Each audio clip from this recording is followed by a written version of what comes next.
যাবার সময় হলো, এসো ভাঙি পান্থনিবাস। এবার ভাঙার মতো বহু অস্ত্র পেয়েছি দুজন। ইস্পাত কাঠের ধর্ম ছিন্ন বই, ফলের নির্যাস। মাছরাঙাটির সাথে মৌরলার অখণ্ড কুজন। অথবা পাইনি কিছু, যা পেলে কাপ্তান অবলীলাক্রমে ওঠে নিসর্গে ও মাস্তুল রেখায়। শুধু মাথা নিচু করে দিয়ে গেছি অহেতু সম্মান, ইতিহাস উক্ত সব বানরে রাজায়। যাবার সময় হলো, আজ নেই প্রতীক্ষা আমার। স্বপ্নে দেখা ভিখারিনী, তাকে কিছু দিয়ে যেতে চাই, হয়তো পথের প্রান্তে পথিকের ব্যাকুল আহার। গ্রীষ্মদিনের স্নান অপারগ জলে ও পাতায়, সহসা সন্ধ্যা হতে বিবাহের আসন্ন সানাই, সবই তাকে দিয়ে দেব ভাবি আজ পরাধীনতায়। মধু ও রেজিন 6 নম্বর কবিতা সিরিজের, উৎপল কুমার বসু। এই কবিতাটা পড়ে বিস্মিত হতে হয়। দুরূহ অথচ কি ক্লিয়ার, কি স্বচ্ছ। যাবার সময় হলো, র্যাবোর মতো যে অন্তর্ধান করব, অসময়ে কবিতা লেখা ছেড়ে দেব, বা কবিতার থেকে সাময়িক একটা ছুটি বিরতি নেব, সেটা এক ধরনের মিরুজিন নদীর তীরে সোজরন। এসো ভাঙি পান্থনিবাস, এসো ভাঙি প্রতিষ্ঠান, আমাদেরই নিজেদের তৈরি করা গোষ্ঠী কোন্দল। এবার ভাঙার মতো বহু অস্ত্র পেয়েছি দুজন। সমস্ত ইজম আন্দোলন, ইস্পাত কাঠের ধর্ম ছিন্ন বই, মানে ইস্তেহার ছিঁড়ে খুঁড়ে ফলের নির্যাস।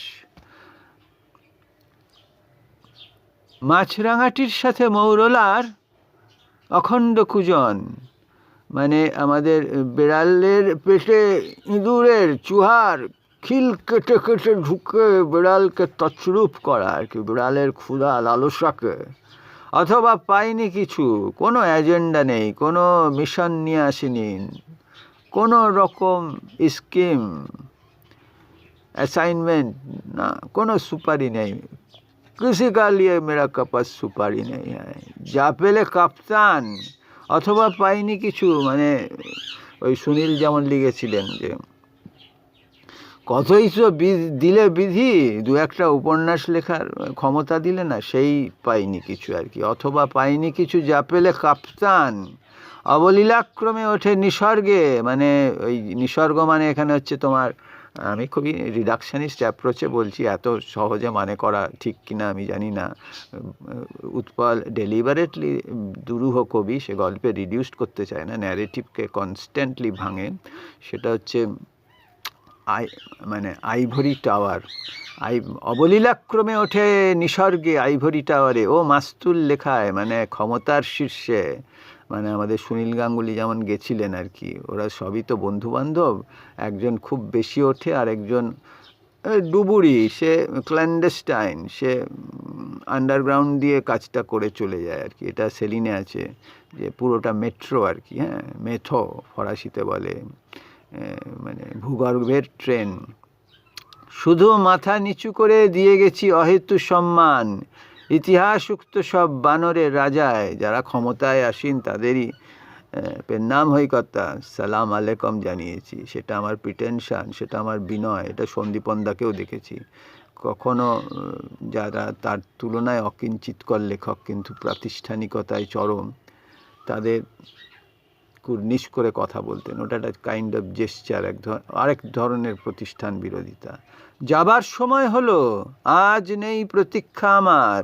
অমরত্বের কোনো বাসনা নেই, মানে অমরত্বের স্থূল অমরত্ব তো আছে, নিটসে জয়েস সবাই অমরত্বের জন্য লিখেছে।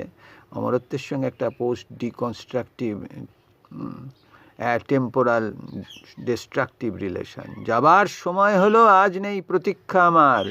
স্বপ্নে দেখা ভিখারিনী, সে হচ্ছে পাঠকের পাঠক, তাকে কিছু দিয়ে যেতে চাই, হয়তো পথের প্রান্তে পথিকের ব্যাকুল আহার।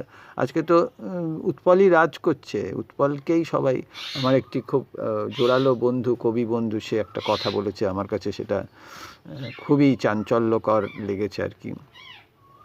যে সে বলেছে আমার কবিতায় উৎপল এখনো হন্ট করছে, সেটা সে তার মানে সেটা কাটিয়ে উঠতে চাইতেই বড় কথা নয়, কিন্তু সে সেটা স্বীকার করছে, লেগ্যাসিটা, উৎপলিয়ান লেগ্যাসি, মানে সে হয়তো কাটিয়েও উঠতে চায়।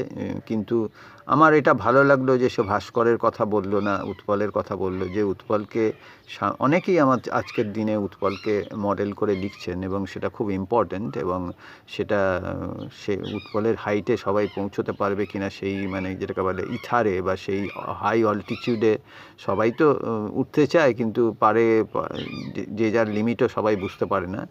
সে কিন্তু বলেছে যে আমাকে উৎপলের অনেক ছাপ পড়ছে আমার লেখায়, যে নিজে সেটা শনাক্ত করে, সে তার খুব বিরাট প্রতিশ্রুতি। আমি খুব মুগ্ধ হয়েছি সেই বন্ধুর কথায়। গ্রীষ্মদিনের স্নান অপারগ জলে ও পাতায়,